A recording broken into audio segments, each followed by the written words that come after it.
Today we have an excellent interview with Paul Eastman on lead vocals and acoustic guitars, and he's also the lead guitarist.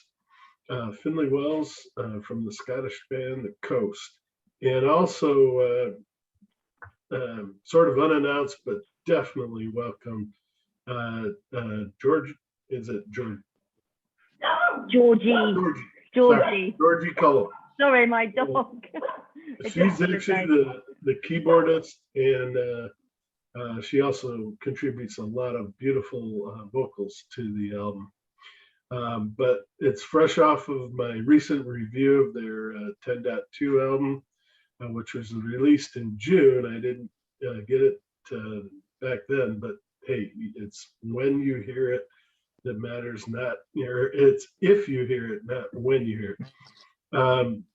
Coast is a band I reviewed back in 2010 on their self-titled debut album, and that album was fantastic, and so is 10.2.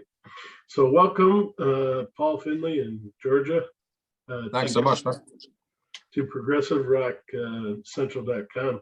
Thank you for taking time to do this interview. I know Paul, I think, is working on a new album, and all of you guys are busy, I'm sure. So excellent.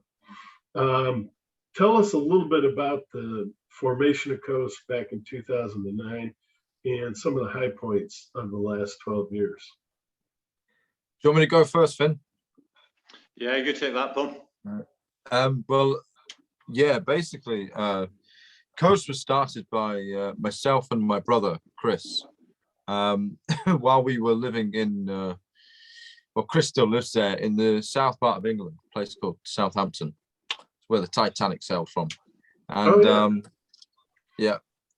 And Pink yeah, Floyd, I mean, Pink Floyd talked about the docks of Southampton, if I remember correctly. Yeah, very famous Final place. Cut, or anyway. Yeah. And yeah, so we started the band there, knowing that it was not really the type of music that had really been heard that much around that part of the UK. Certainly not in the south part of England. And given the influences that I had, you know, writing the music and everything. Yeah, we started off playing all the sort of, you know, like the backstreet bars and pubs and things, and gaining a following and getting louder and louder, and you know, just people kind of saying, you know, following us and just saying, well, this is different, you know. I mean, we had everything from, you know, great compliments to people thinking we were Chinese music, you know. It was it's well funny. And I remember once we were sound checking, and this guy popped his head round the door, you know, while we were, you know, in the middle of just, you know, setting up and sound checking, and all I could hear as he walked out was, you know, in that Southern English accent, well, what's all this Chinese music then, eh?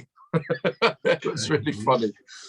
Whereas it's to do with the notes in the scale that we use in that type of music. So it was just dead funny, you know. And yeah, we're just building the following, and then we yeah, you know, people come and go, and especially in the early stages of a band, you know, it's like, you know, some people join a band for fun, thinking we'll just be a local band and, you know, play some gigs and have a few beers and have some fun. And, you know, whereas I was obviously much more sort of focused on getting the band a following and then getting out of the UK. That was my big kind of thing.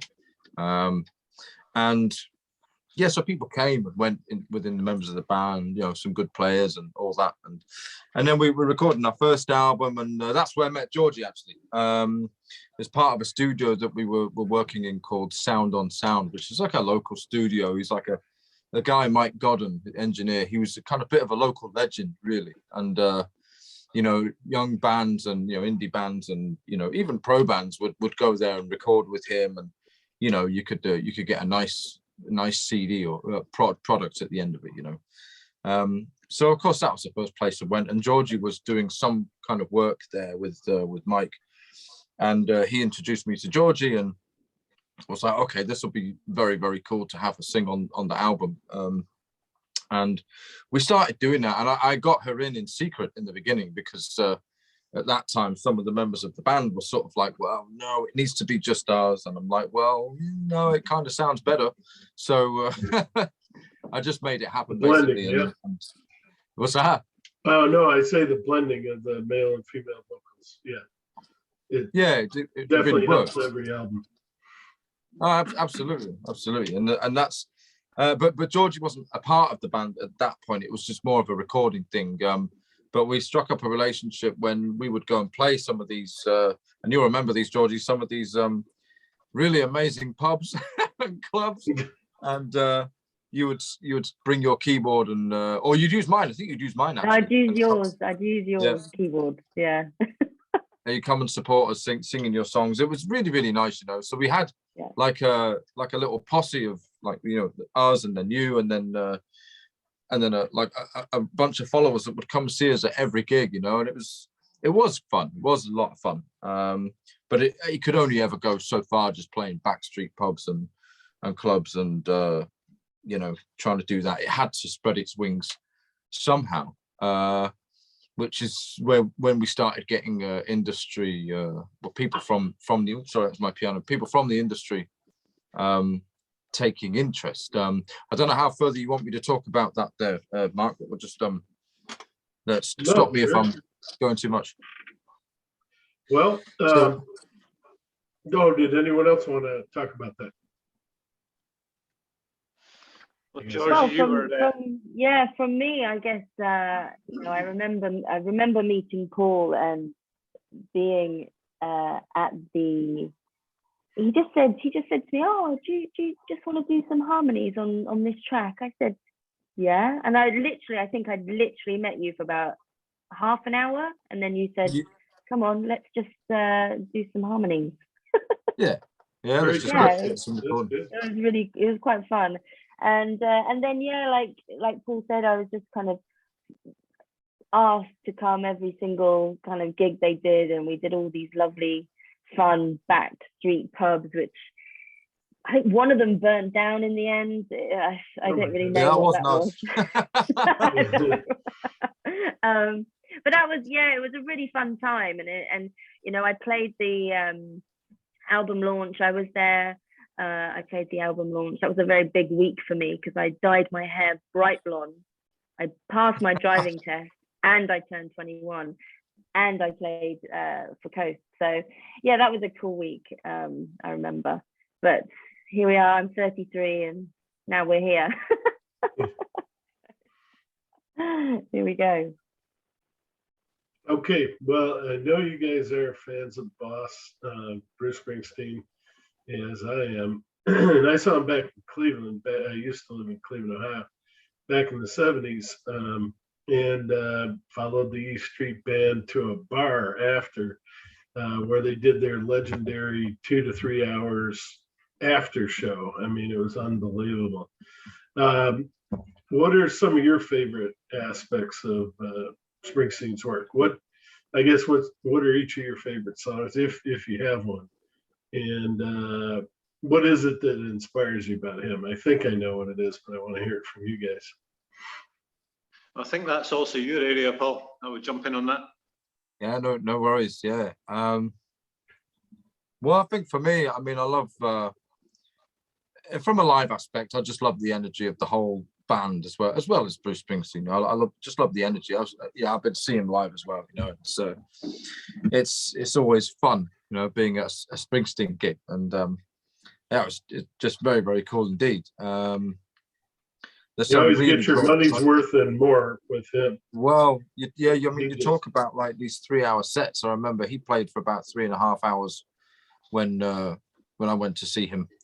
And even then, it looked like when he walked on stage, it looked like he was suffering from a headache. He didn't look well, actually, when he walked out on stage, but he still played a 3.5 hour set. And I've seen some of the performance where he comes out before and he's playing for a couple of hours while people are just coming in, and then he's playing again after that, you know. But I definitely found a love within Bruce Springsteen's music. And my favorite album, actually, the first album I ever got was The Rising, actually. Yeah. So I joined the Springsteen kind of fan base a lot later than, you know, a lot of people, and even in my own life. But yeah, very, very inspired by his, I guess, his kind of like working class sort of Yeah. that culture that he tends to put forward most, or the culture that he would be known for putting forward most. That really struck a chord in me, because like with the first Coast album, we would write a lot of things like to do with industry stuff, you know. I mean, Bruce Springsteen's big on that as well. And you know, like first album, I don't know if you remember the song The Reckless Engineer. You know, things like that really inspire me, and Bruce Springsteen spoke a lot, you know, into my heart with that type of thing as well. So I really, really love it. So The Rising, my favorite album, and I think my favorite song, probably The Rising as well. I just love that piece of music. It's just something, I don't know what it is. It's just, there's almost something spiritual about it. It's just like when I hear it, and then when I heard it in a stadium with everybody, you know, going la la la la la. Yeah. It's just, yeah, it was just like, wow, it was just incredible, absolutely incredible. And you know, it's just love being in that moment, and I love creating similar moments with Coast on stage. You know, I don't know if Finley or Giorgio is bigger fans as me, but certainly a lot of that aspect has come from me, I'd have to say.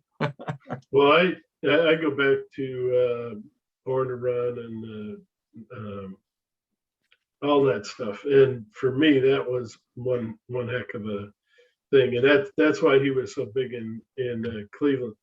That love of hometown, loyalty, wanting to make things better. It just struck a nerve with everyone, and you know, like you say, the working class hero type thing. All of that, just and I hear a lot of that in some of your songs too. The docs. We're going to talk about that, but you know, the appreciating where you're from, and all that it helped shape you, and the way that it helped shape you. Yeah, absolutely. I think I guess with one slight sort of, you know, departure from that with certainly at the time with Coast music was well, we'll speak about that, like regarding docs, you know, it wasn't necessarily based on, like, we'll say, a pure love for the town of Southampton. It was more of a love-hate thing. It's a love-hate thing, actually. Yeah. Which is what inspired that. That's Springsteen too, wanting to get out. Yeah. Totally. Yeah. Yeah. Sorry about that. Go ahead. I'm sorry. I cut you off there. That's cool. Yeah. Anybody else? Well, I think my knowledge of Bruce Springsteen is actually fairly limited. I've had a couple of albums in my time and certainly liked what I'd heard. I've never been to a gig. I think the song, when I came to learn it, I want to sing with the boss. I don't think it really been, it hadn't been recorded as such by that time. I think that Paul had dabbled in a version of it, but not been commercially released until the 10.2 album. But yeah, it's certainly a fun track, and it includes, from what I have of musical reference with Bruce Springsteen's work, it has a lot of those essences in the song. And yeah, so you can hear Paul was very switched on to the kind of a lot of the kind of writing foundation that you would find in a Springsteen track, and then bringing it over to the Coast thing. So it's a lot of fun to play, I'd have to say. I think on the most recent tour, it was only even the second song into the night. And it's a nice one, even just to arrive at that second song in the night where you're still looking to just find the gear of the gig. You know, gigs just take a wee minute to find their gear. And that's a good song to find your gear with, I would say. Yeah, definitely. Yeah, everything seems to level out during that. It was a cool move doing that, putting it as song number 2 in the set, because when it kicks in, it's like it references Born in the USA right at the beginning. So the drum beat, everything is basically that Born in the USA moment, and then it goes into all the other kind of Springsteen stuff, and it's very cool because for us it brings that taste of 100,000 people in the stadium kind of anthemic moment at song number 2 in a gig to the size of gigs that we're playing. And it's great fun. It's a cool trick. but it's, as Finney said, it's a very fun song to play. It's one of the songs I love singing the most. I feel very comfortable with it. It's very cool. Yeah. If you get a chance, not many people like it, but I even like Nebraska, the album Nebraska. It's a little darker. It's a little, he really was going through a lot of stuff back then, but it's overlooked. It's absolutely, no one talks about it. I mean, they always talk about the early stuff or the older stuff, but just when you get a chance, just listen to some of it. It's pretty incredible. But no, the guy, everything he makes is is good. So yeah. I also hear a little bit of influence from Dire Straits. Are you guys fans of Dire Straits? Yeah. Well, yeah, I probably know a wee bit more about them, mainly through, as you can probably predict, being the lead guitar guy. Mark Knopfler is just one of these kind of players that most people of, most lead guitarists probably growing up in my kind of era through the 80s and 90s and listening to lead guitar players. Mark Knopfler was always fairly central, I would guess, to most people's, perception of what that word even means. The kind of lead guitar thing is he's fronting a major band and still running guitar solos, and guitar solos are tricky things to pull off nowadays in a kind of original kind of way. You've got to have, I guess, a good theme and a good kind of the right kind of personality within your playing, maybe to put it across. And he is one of the legends. So I think for me growing up, I guess there's parts of his playing I do kind of hear in my own playing from time to time. I heard that. Yeah. It's less, I think, to do with note choice and musical scale work and so on. I think it's more to do with phrasing. He's a very good, what would you say? He almost plays guitar like he sings, because when he sings, he kind of talks. And for me, he kind of talks on guitar too. And part of talking is to remember to not talk. And he's good at that. So yeah, I'm definitely a fan. And I think inevitably who you listen to, I think everything. I think where you spend your formative years on your instrument, in terms of what you listen to, but also geographically, everything. All that stuff's pouring into you at that time, and inevitably, somewhere down the road, characteristics of it reappear or re-emerge through your own work. And so I do hear sometimes there's little lines I'll play, and I think, yeah, it's maybe come from that as a reference. But nothing wrong with that. Well, it's funny. The old Lowell George, I think it was Lowell George quote about the best notes I play are the notes I don't play.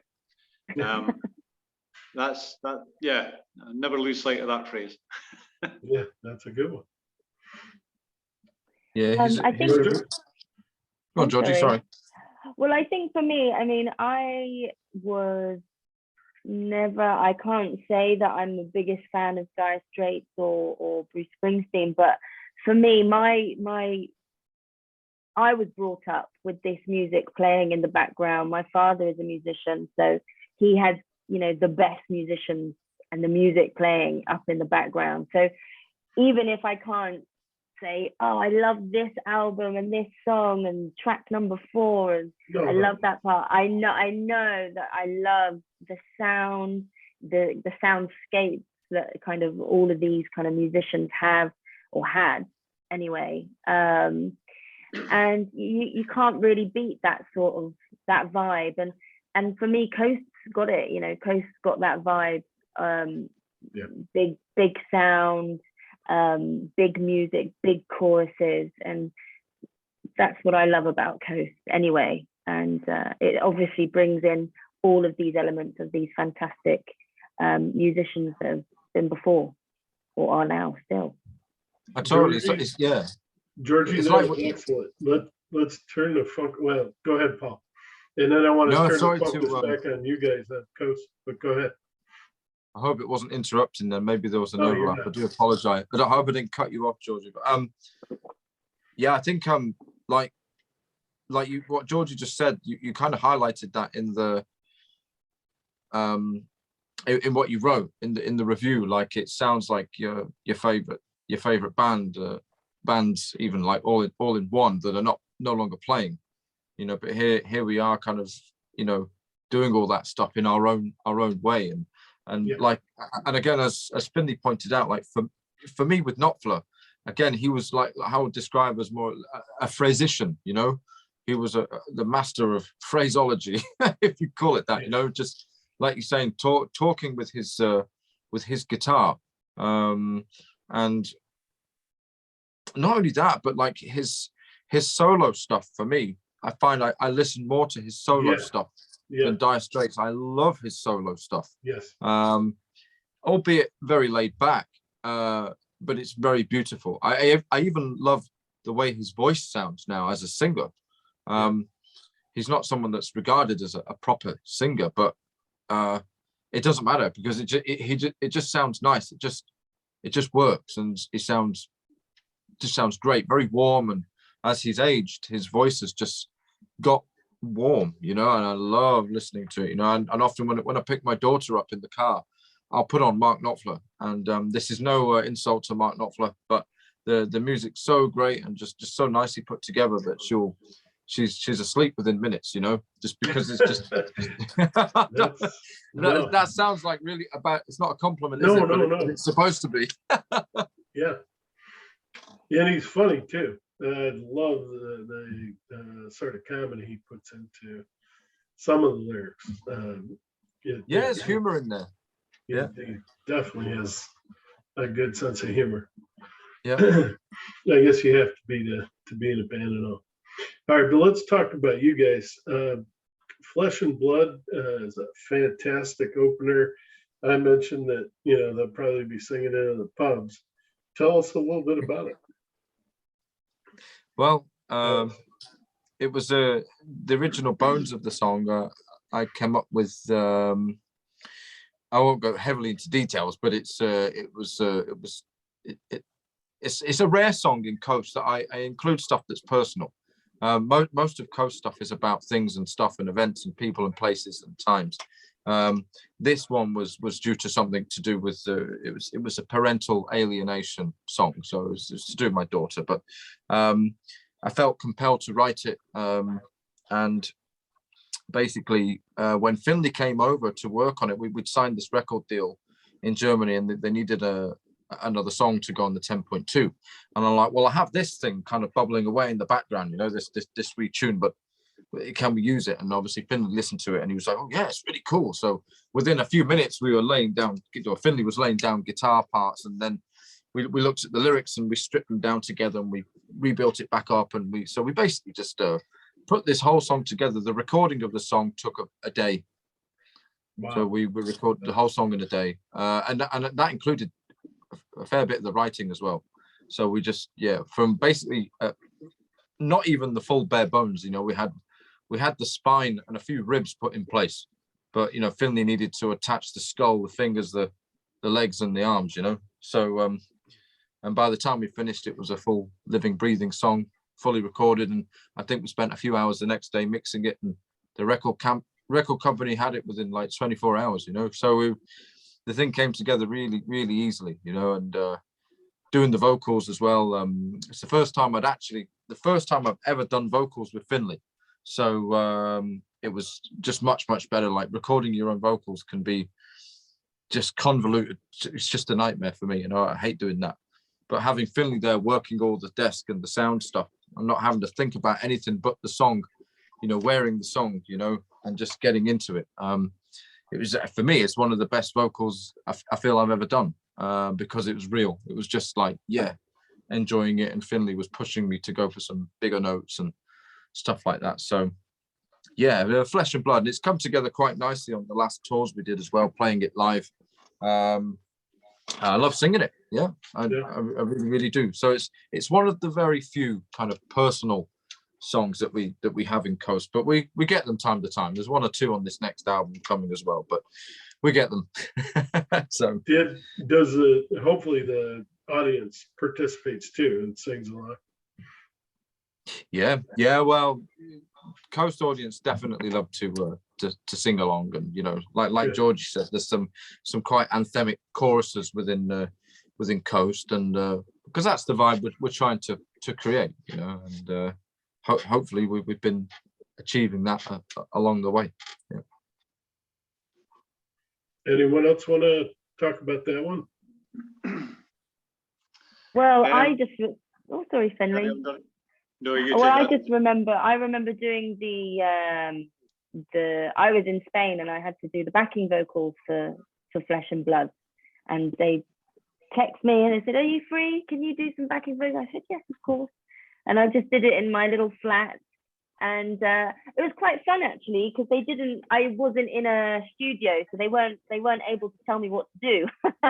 So it was quite nice to kind of have free reign in terms of coming up with some melodies and harmonies for Paul's wonderful vocals. So I had some fun with it, and some of the stuff was put in and some of the stuff wasn't, but it was a great, I was in lockdown, so I wasn't doing anything else apart from music really.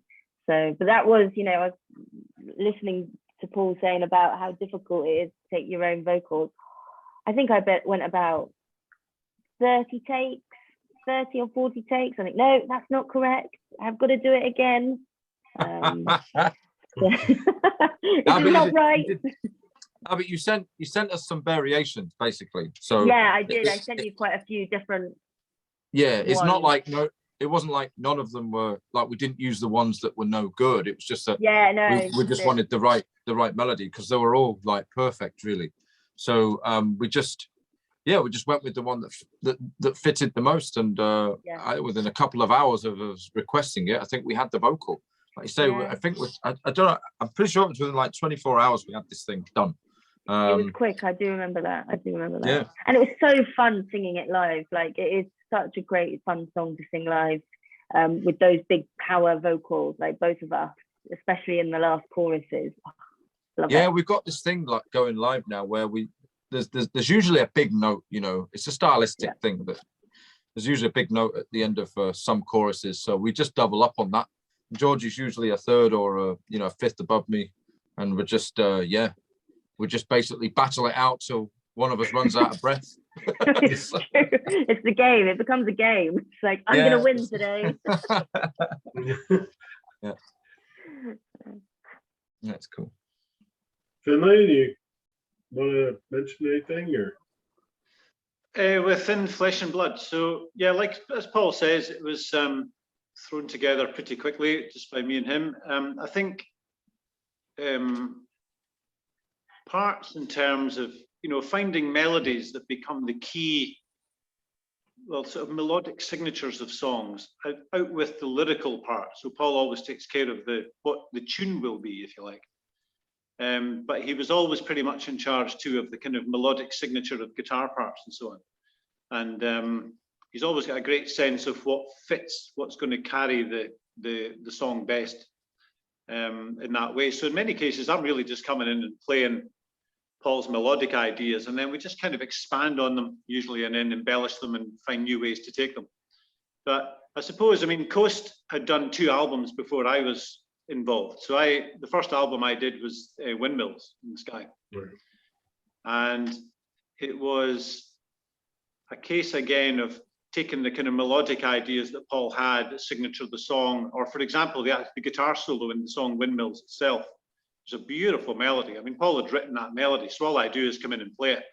But I do live this other life as a kind of hired gun session guitar kind of guy, so that completely fits with my approach. So I'm very up for bringing original lines to things, and there is some good space within Coast for me to do that. Solo ideas and things, they tend to be my own. But it works really well that Paul has a kind of melodic sense of the bits of the songs, and then I simply play them. We embellish them, and then maybe I'll expand in the solos on these themes and so on. But we've discovered it's a pretty efficient way of working. You know, I would say, I mean, I've been involved in music writing, production, performance, and everything for years. But I know where my strengths lie, and I know where one or two of my dips lie. So one very obvious example to me between myself and Paul would be that in my perception of this is that Paul has a very good idea of what the finished picture will be when he starts a song. I am less good at that. I'm much more about the kind of foliage. I can do little twigs and leaves and maybe slightly bigger branches, but Paul's doing the roots and the trunk and all the kind of main stuff. And I think those two ways of kind of naturally working actually complement each other really well. So Flesh and Blood was just another version of us working pretty fast to get something done. We had a bit of a deadline. We hit it. And you know, the geography of the song, the kind of the form of it always seems to bolt together pretty fast. I think at any given time, one of us has the idea that will get us past the next junction. So yeah, it's despite coming in on kind of album 3 of the band's history, it always felt like a good fit to me, which is why, for example, the tune "Lament for Nick" that's on the new one, that was just a piece of music that I'd written for a completely different purpose years before, but it shows a kind of natural blending, I think, of style and kind of performing and writing style that just glues right into the band. So it, you know, again, it just confirms that little sense that we've got a kind of cohesion, myself and Paul, and then the wider band. You know, it works. Since you mentioned that, go talk a little bit about "Lament to Nick," because that was one of the questions further down. But since you mentioned it, we can go ahead and do it now. Sure. What's kind of the story behind it, or?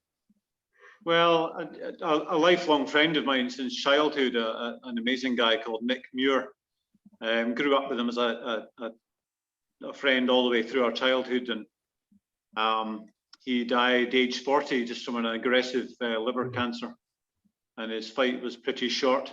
And I think the last phone call I got from his wife to say there was no hope, so he wasn't gone at that stage, but it was pretty much over. I just picked up the guitar at the studio and I played this tune. I didn't even write it. I don't regard myself as having written it. I simply played it. And it actually made me think, well, it must be something. I've obviously heard this somewhere. So I have this friend who is a real guru and has an encyclopedic knowledge of kind of traditional sort of Scottish music, and it's got that kind of feel. So I did wonder if I'd almost pinched this melody from somewhere unknowingly. And she said, no. So that gave me a lot of confidence because I know she'd be right.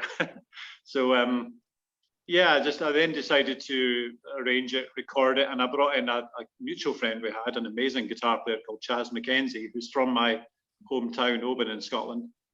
I've done a million gigs with Chaz in various forms. Brilliant guitar player.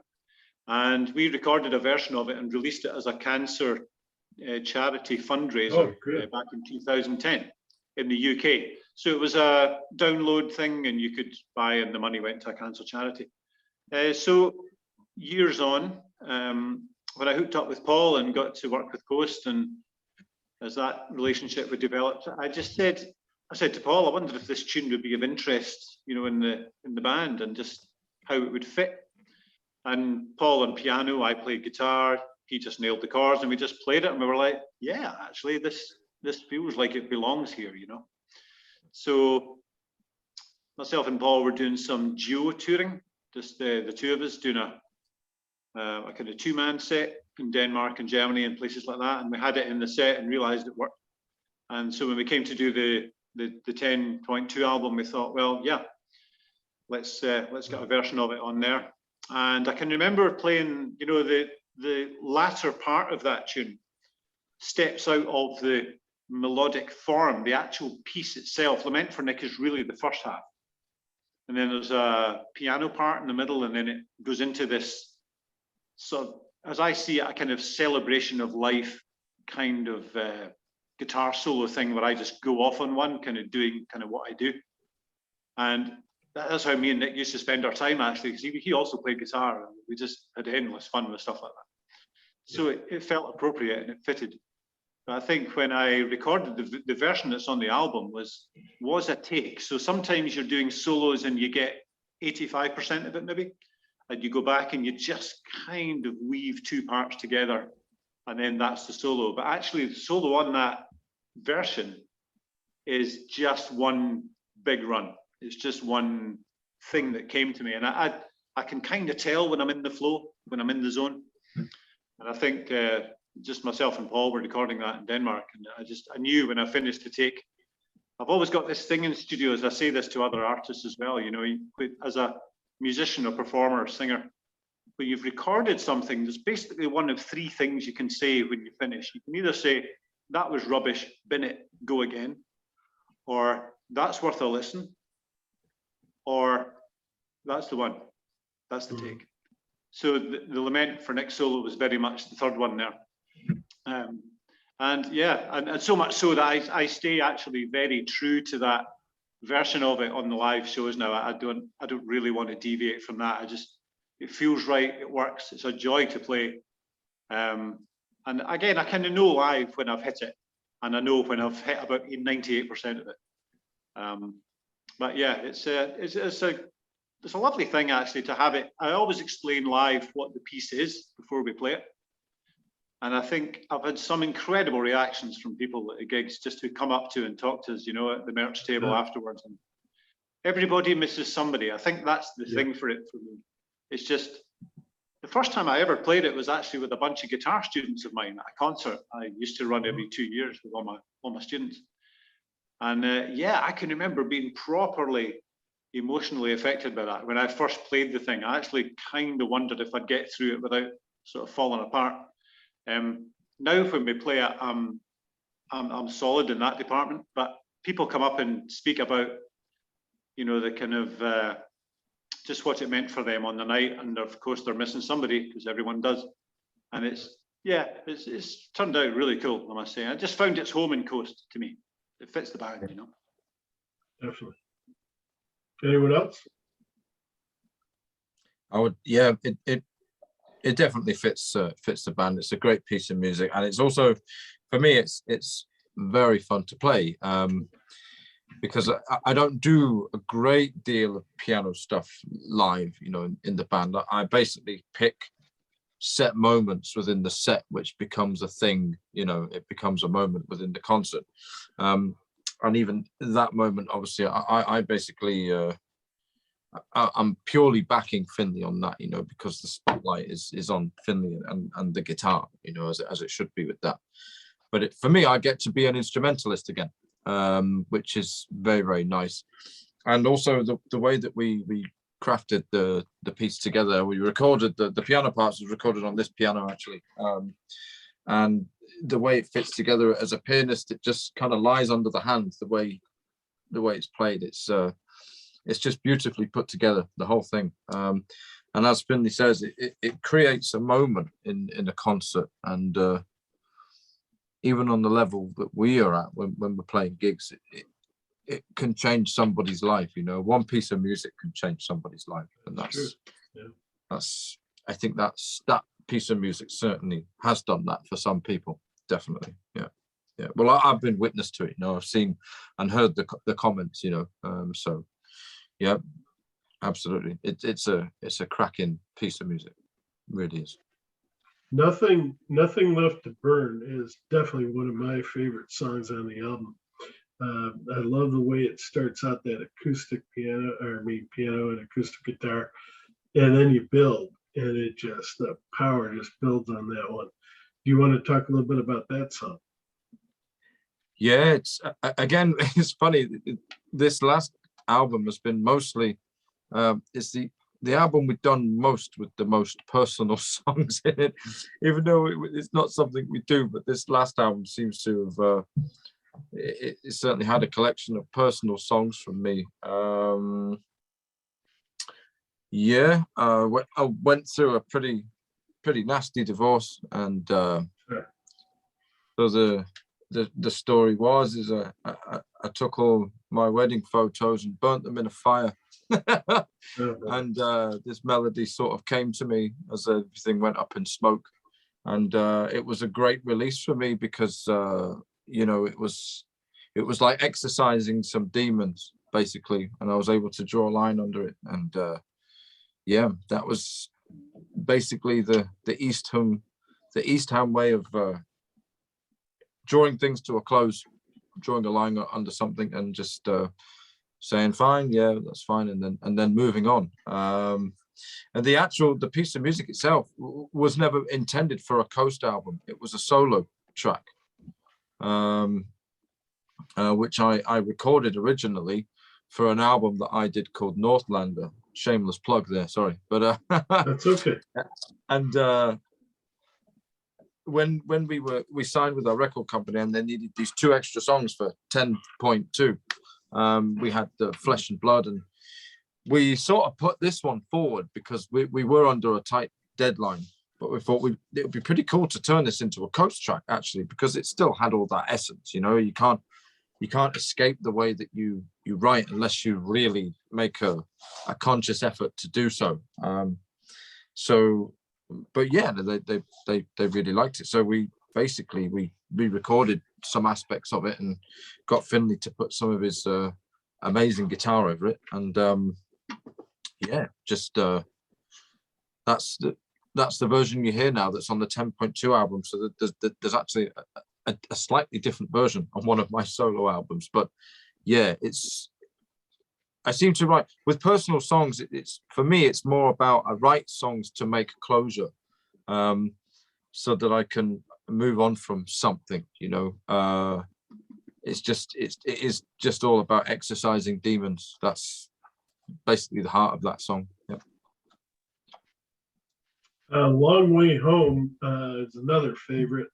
You provide excellent vocals, but Georgie really gets a pretty good showcase. So how did that feel? Go on, Georgie, it's your moment.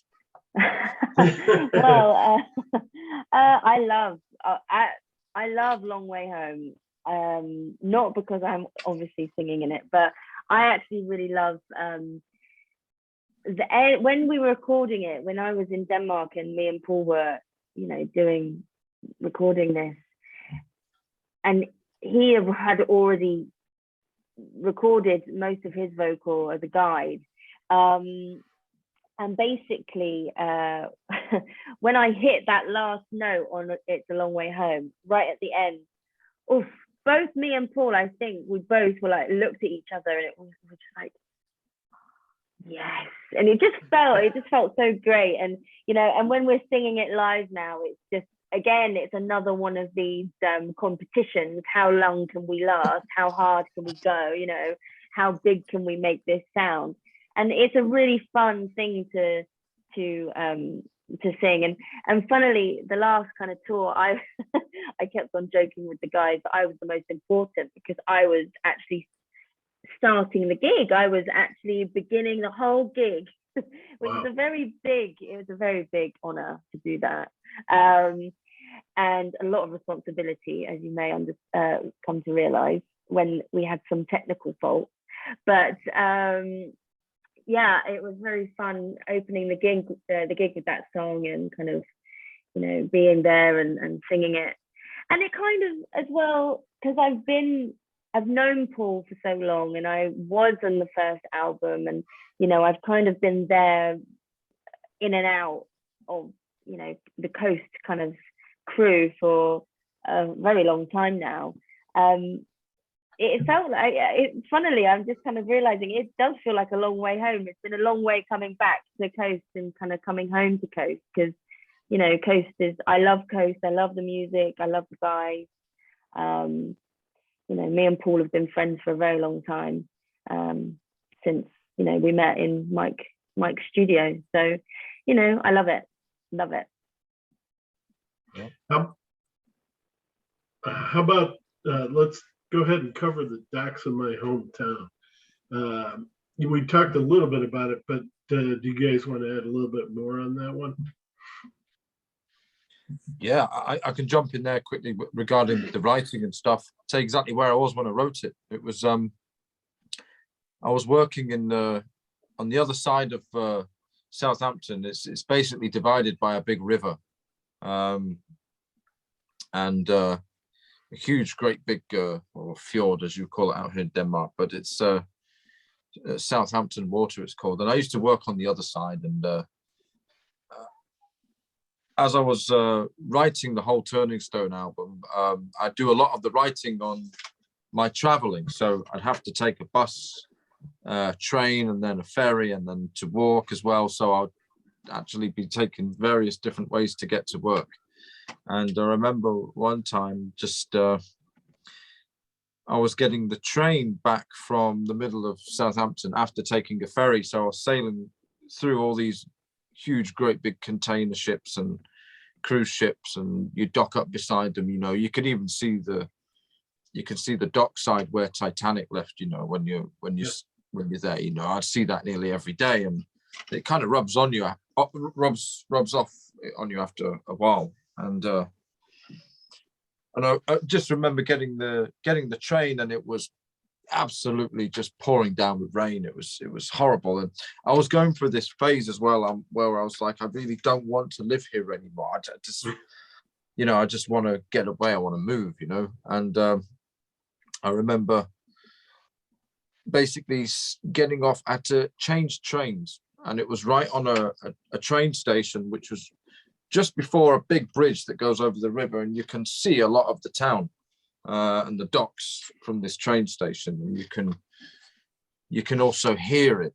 You know, it's like constant. It's like a hum, you know, just like industry and stuff at work, clangs and noises and hoots and boats and ships and everything, and it's like busy all the time. It's 24/7. It's constantly going, you know.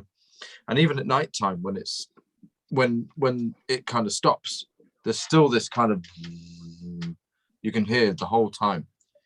And I became very conscious of that. And anyway, all these lyrics started coming to me, and just starting to write about the city of Southampton. And of course, obviously, being at that time was very heavily into Springsteen and big country, like listening to a lot of stuff.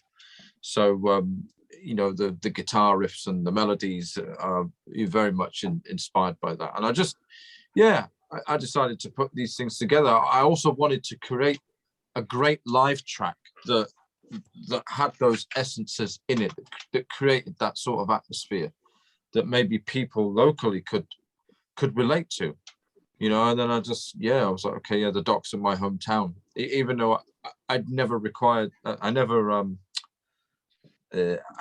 saw Southampton City as my hometown. It's the place I probably spent the most ever living, you know. I moved around every 2 years with the military, so it was like, this is probably the place I've lived the most. So yeah, and I remember just having to catch a train. It was absolutely just blasting down with rain, and my train was delayed, and I had like a notebook and a pen, you know, and it was trying to write this stuff down, and the rain was falling on the paper and spreading the ink everywhere, and I was just really pissed off.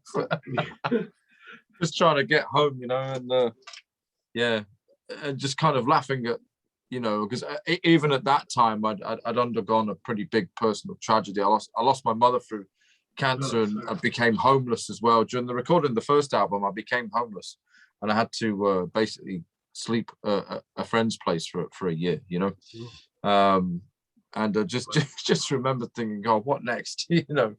And so the docks in my hometown is a love-hate relationship about Southampton. You know, all your best ships have sank, you know. Yeah. You know, like Titanic and things like that, you know, they all sank, and the bombs hit home. That was a reference to the Second World War, when Southampton was flattened, you know.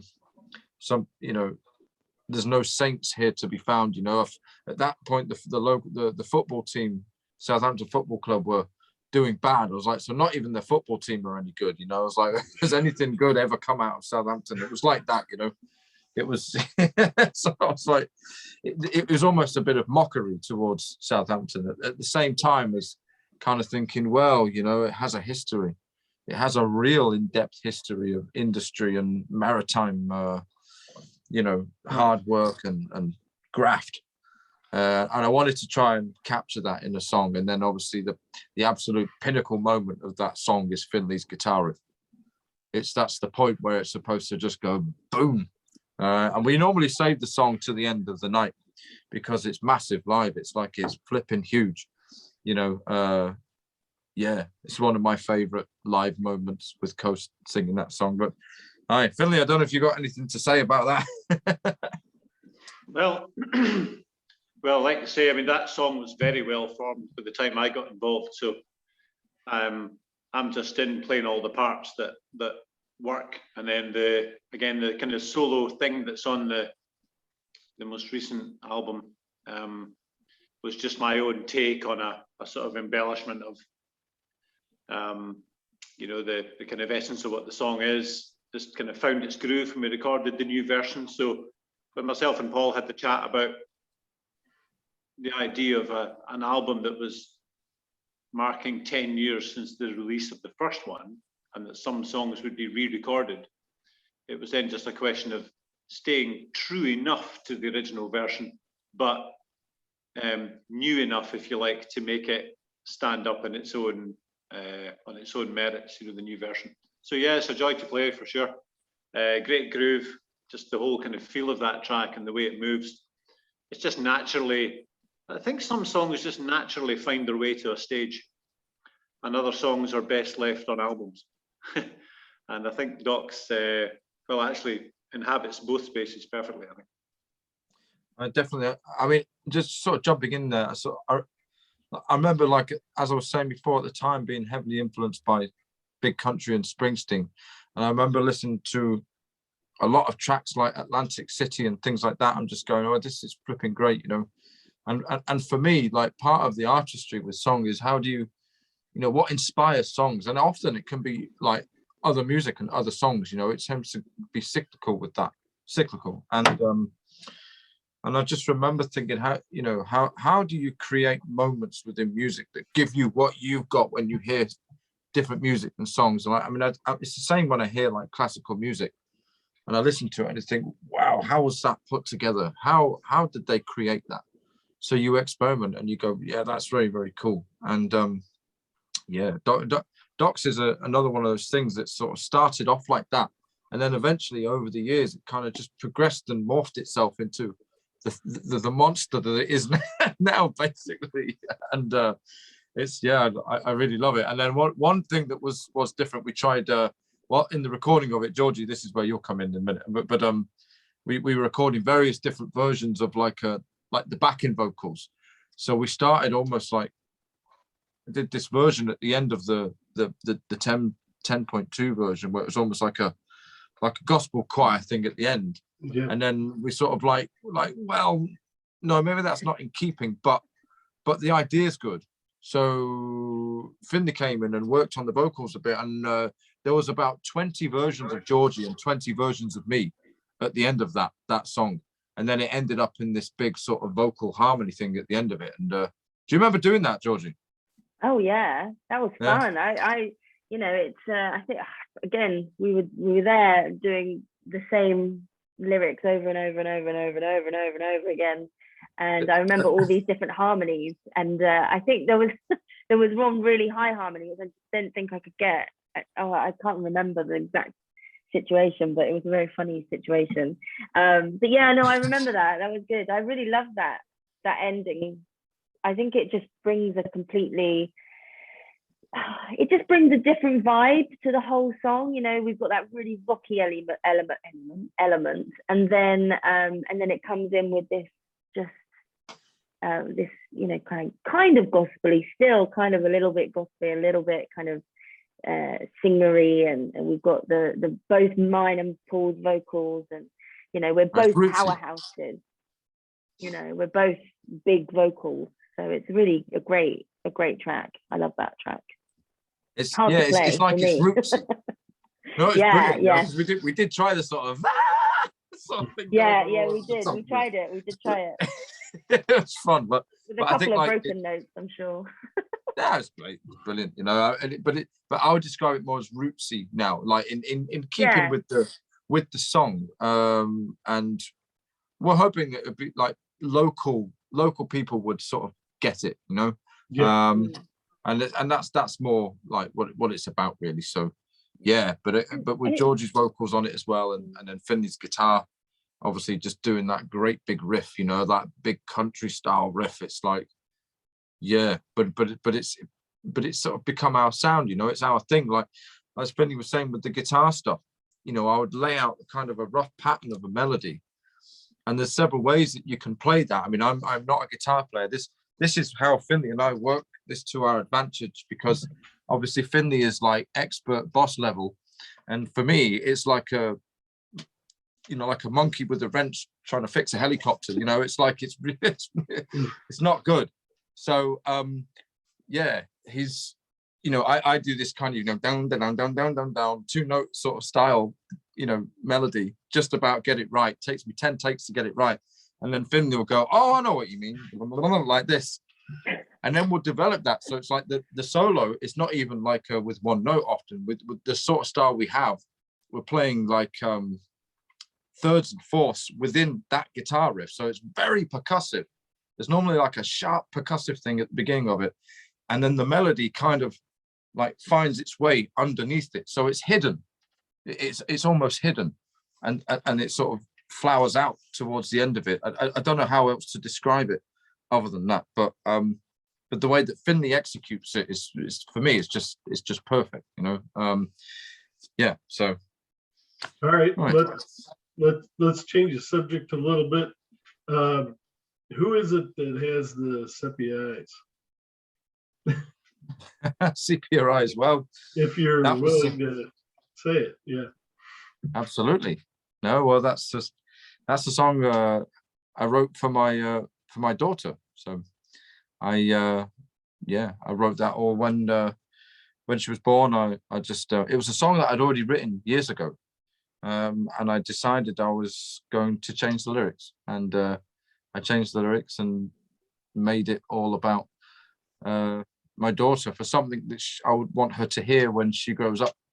You know, sort of putting my thoughts down.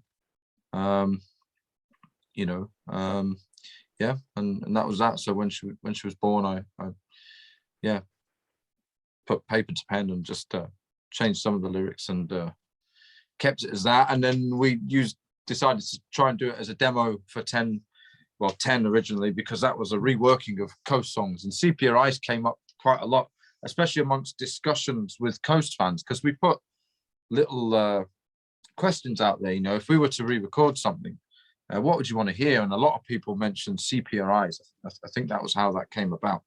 And I already had these other lyrics, you know. So yeah, that's that. What's the backstory to Ghost of Dan the Boy? There's definitely a backstory on that. Yeah.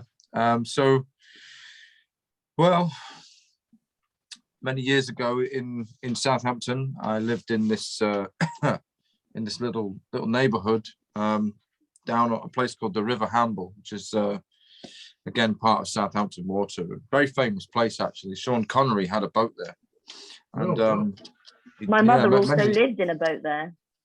He really? Oh, wow. Yeah, she lived on the Hamble with my grandparents lived there on the Hamble in a Thames sailing barge. Just thought I had that.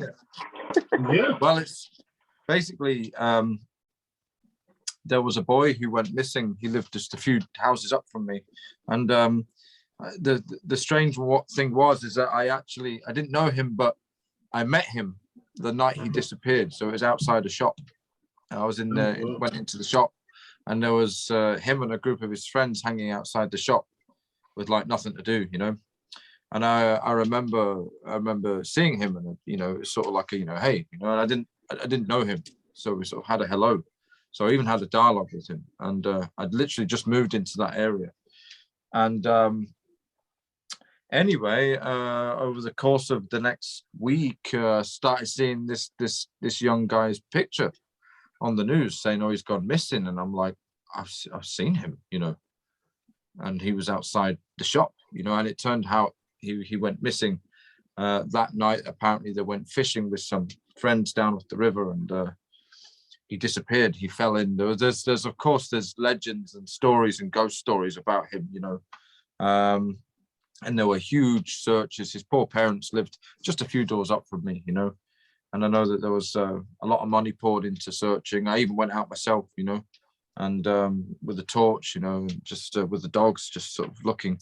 There's an old abandoned railway track near me, so I used to go looking there, and just see, because you just never know. But they never found him. But and I hope his parents will forgive me for saying this out loud, but they apparently found his foot washed up on another beach somewhere, so it's very sad. So yeah, I remember being quite affected by that. He was only 14. His name was Daniel Nolan. He was only a young kid. Do you remember that, Georgie? Yeah, I know. I remember the name, and I definitely remember something going on about it. But I think I'm 10 years younger than you, almost. Yeah. So mate, so, mate, you might have not been so. Yeah, I do remember it being on the news. I do remember a missing boy, and it was local to where I was. So I was. But I was a bit younger, I think. Yeah. But yes, sorry. Silly piano. It was it was basically that, and I thought, well, I'm inspired to write a song about it, and there were lots of ghost stories around, and of course people had their story of what happened, and and some of the stories Their were versions, horrific, and people make up stories, and they were like, oh, it was this, and he was taken by this, and it was that, and it was like nobody knows, so it was incredibly sad. It was really sad, and his poor parents were on the news, like appealing for people to come forward if they knew anything. I mean I carried that with me, because I never did come forward, even though I had like a brief almost dialogue with him actually during that day outside the shop. I didn't know him, but it was just a quick, so, oh, hey,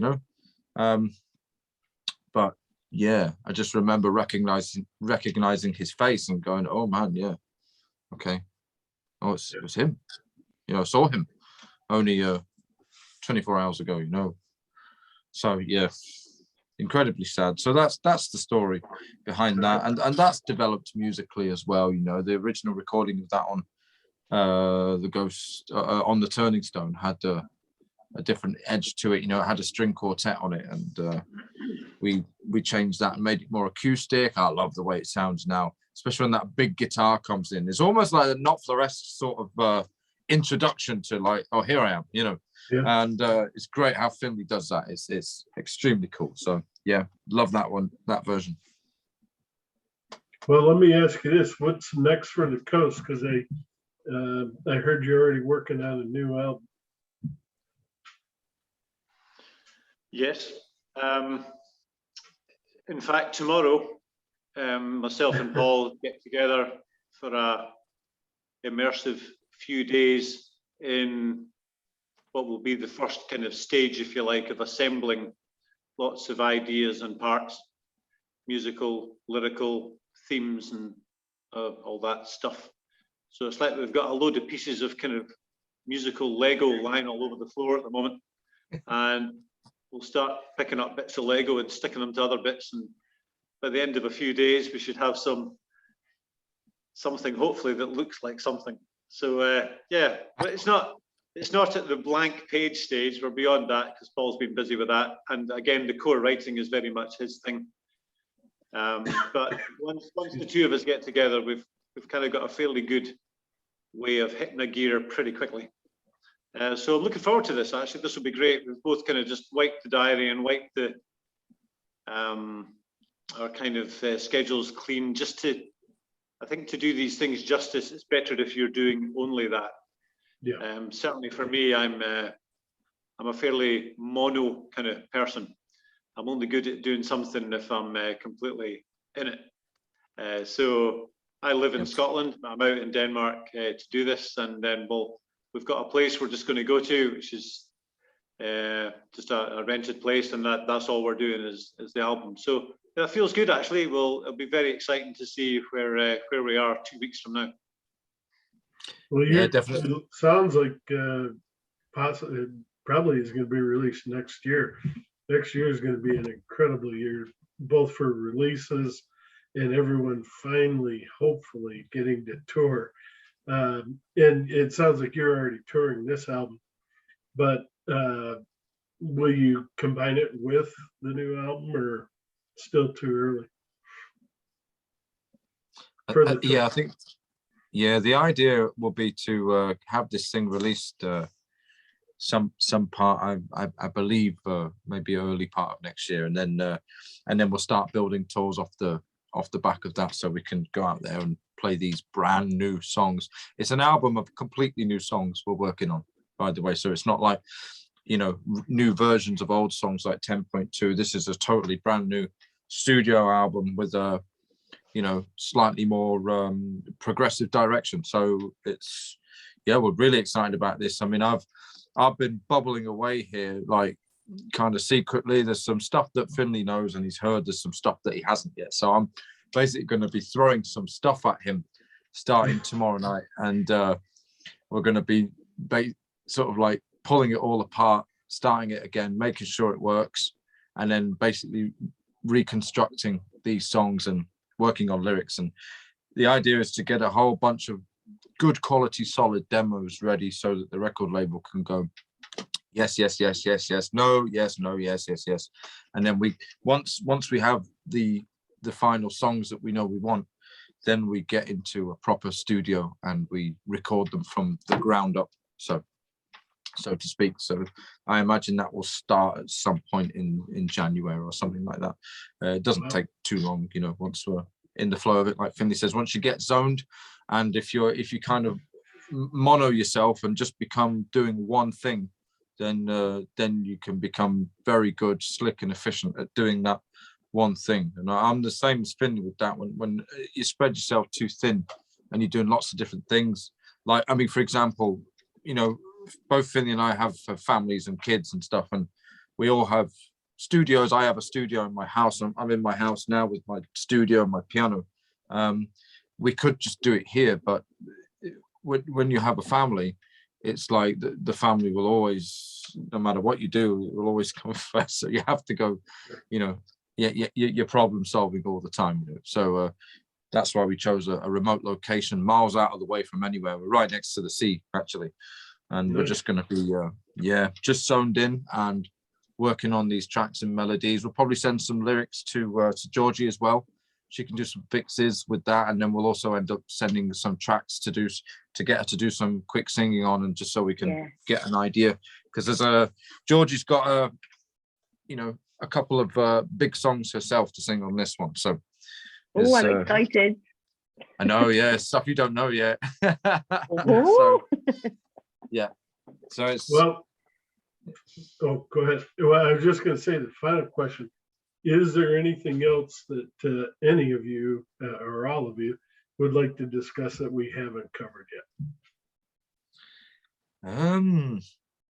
Not for me, other than just to actually say thanks ever so much for the amazing review. It's absolutely brilliant. You've written such very kind words about our music. I humbly appreciate it, and I hope that what we do can find a place within your audience as well, and they'll find something, you know, with us that they can fall in love with, you know. Thank you. Yeah. Anyone else? Yeah, I second that. I second what Paul says. You know, it's fantastic to be meeting you, and, you know, being able to spread the word. Yeah, spread definitely. our words. Well, I believe, I know we're the Progressive Rock Central, but a lot of music to me is progressive. It's not necessarily like Genesis or, you know, the classical progressive. It's progressive in its own way. And so I want people to get exposure, because I listen to all sorts of music. You probably do too. And there's just not enough people sort of spreading the word that there's a lot of great music out there, and you don't have to be just segregated into progressive or hip hop or whatever. Explore and enjoy it all. Yeah, I'd agree with that, Mark. I think you're doing some good work there. What you say is really true. I think it could be perceived as just a genre-specific thing, progressive, but actually, yeah, I like the word actually because it encapsulates almost everything. And it'd be fair to say, I speak to a lot of people in the industry, you'd almost say nowadays there's too much music being produced, for it to be commercially viable. There's almost just too much music. So if you looked into it as a commercial exercise, you would say, well, this by definition is a saturated market. But having said that, using the slightly older, maybe label model, that may be the case, but I think it also allows for example, what you're doing yourself here, just providing platforms for people to raise their profile and so on it makes it more niche, so you can go straight to a fan base. You can in the kind of digital era, and that's very much where we are really. We have some very loyal listeners who follow us. We always need to expand that and are looking to expand it. This has been a great thing, just more of this kind of thing is great. We'll come back and talk about the next album if you're up for it. Oh, definitely. Sure. Yeah, absolutely. But it's interesting because there's just so many bands, so much music, so much content, and you're all just vying for that little bit of attention from enough people, enough of the time to make it commercially viable. Yeah. So what you're doing is an important part of that. So thanks for this. No, definitely. All right. Well, hey guys, thank you very much for taking the time to interview with us. We at ProgressiveRockCentral.com wish you all the best for the band and to come in the future. I know you guys are going to be fine. You're doing really good, making some great music, and definitely appreciate everything you did here today. And thanks for your music and your art. Pleasure. Thank you, Mark. All right, So much, bud. hold on, I'm gonna turn off the recording here.